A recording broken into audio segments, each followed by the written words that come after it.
pequeña oruga glotona.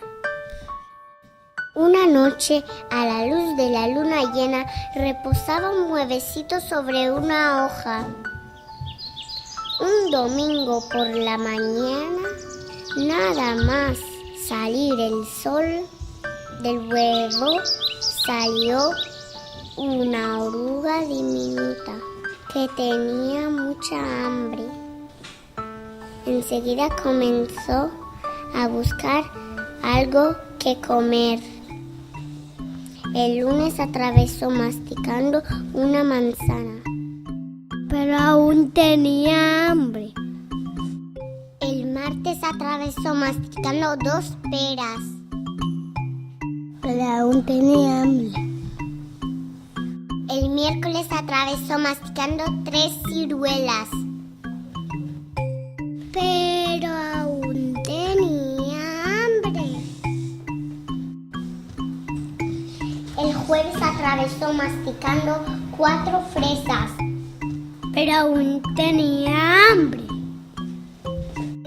El viernes atravesó masticando 5 naranjas. Pero aún tenía hambre. El sábado atravesó masticando Un postre de chocolate. Un helado. un pepinillo. Una ducha de queso. Una rodaja de salchichón. Una piuleta. Una porción de tarta de fruta. Una salchicha. Una magdalena.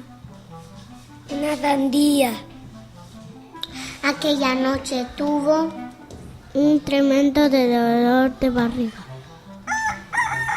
Al día siguiente, ya era domingo otra vez, la oruga atravesó masticando una hoja verde y se sintió mucho mejor. Ya no tenía más hambre, ni era una oruga pequeña. Ahora era una oruga grande y gorda. Se construyó una casa, su alrededor, una crisálida, y se quedó ahí encerrada durante más de 2 semanas. Un día hizo un agujerito en la crisálida.